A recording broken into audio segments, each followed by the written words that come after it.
Story: The Ass, the Table and the Stick. A lad named Jack was once so unhappy at home through his father's ill treatment, that he made up his mind to run away and seek his fortune in the wide world. He ran, and he ran, till he could run no longer, and then he ran right up against a little old woman who was gathering sticks.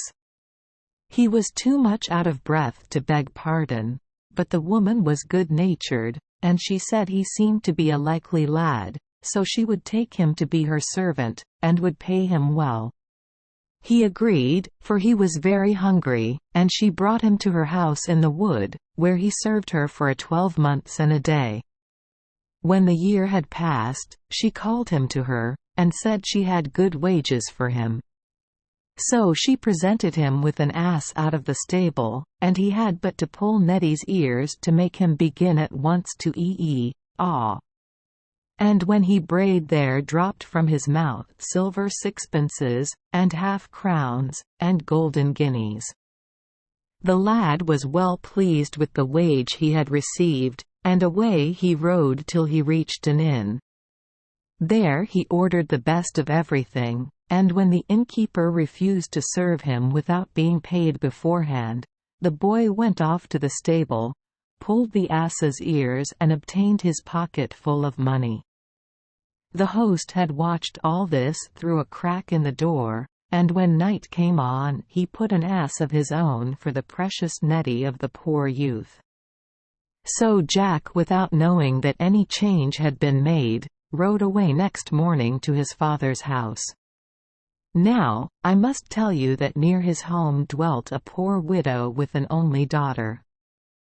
The lad and the maiden were fast friends and true loves. But when Jack asked his father's leave to marry the girl, "Never till you have the money to keep her," was the reply. "I have that, father," said the lad, and going to the ass he pulled its long ears. Well, he pulled, and he pulled, till one of them came off in his hands, but Neddy, though he hee-hawed and he hee-hawed, let fall no half-crowns or guineas.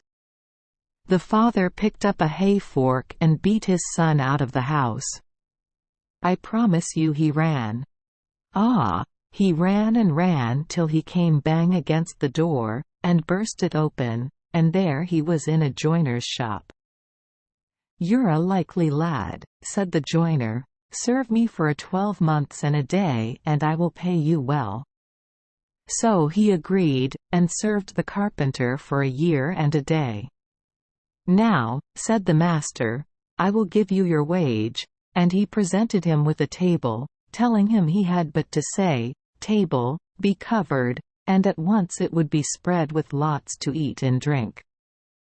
Jack hitched the table on his back, and away he went with it till he came to the inn. "Well, host," shouted he, "my dinner to-day, and that of the best." "Very sorry, but there is nothing in the house but ham and eggs." "Ham and eggs for me!" exclaimed Jack. "I can do better than that. Come, my table, be covered." At once the table was spread with turkey and sausages, roast mutton, potatoes, and greens. The publican opened his eyes, but he said nothing, not he. That night he fetched down from his attic a table very like that of Jack, and exchanged the two.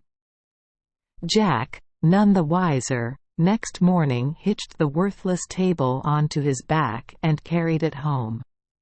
"Now, father, may I marry my lass?" he asked. "Not unless you can keep her," replied the father. "Look here," exclaimed Jack. "Father, I have a table which does all my bidding." "Let me see it," said the old man. The lad set it in the middle of the room, and bade it be covered, but all in vain, the table remained bare. In a rage, the father caught the warming pan down from the wall and warmed his son's back with it, so that the boy fled howling from the house, and ran till he came to a river and tumbled in. A man picked him out and bade him assist him in making a bridge over the river, And how do you think he was doing it? Why, by casting a tree across. So Jack climbed up to the top of the tree and threw his weight on it, so that when the man had rooted the tree up, Jack and the tree head dropped on the farther bank. "Thank you," said the man, "and now for what you have done I will pay you." So saying, he tore a branch from the tree, and fettled it up into a club with his knife. "There," exclaimed he, "take this stick, and when you say to it, 'Up stick and bang him,' it will knock anyone down who angers you." The lad was overjoyed to get this stick. So away he went with it to the inn, and as soon as the publican appeared, "Up stick and bang him," was his cry. At the word the cudgel flew from his hand and battered the old publican on the back, rapped his head, bruised his arms, tickled his ribs, till he fell groaning on the floor. Still the stick belaboured the prostrate man, nor would Jack call it off till he had got back the stolen ass and table. Then he galloped home on the ass, with the table on his shoulders, and the stick in his hand. When he arrived there he found his father was dead, so he brought his ass into the stable, and pulled its ears till he had filled the manger with money. It was soon known through the town that Jack had returned rolling in wealth, and accordingly all the girls in the place set their caps at him. "Now," said Jack, "I shall marry the richest lass in the place. So tomorrow do you all come in front of my house with your money in your aprons." Next morning the street was full of girls with aprons held out, and gold and silver in them. But Jack's own sweetheart was among them, and she had neither gold nor silver, naught but 2 copper pennies, that was all she had. "Stand aside, lass," said Jack to her, speaking roughly. "Thou hast no silver nor gold, stand off from the rest." She obeyed, and the tears ran down her cheeks, and filled her apron with diamonds. "Up stick and bang them!" exclaimed Jack. Whereupon the cudgel leapt up, and running along the line of girls, knocked them all on the heads and left them senseless on the pavement. Jack took all their money and poured it into his Trulove's lap. "Now, lass," he exclaimed, "thou art the richest, and I shall marry thee." Quote.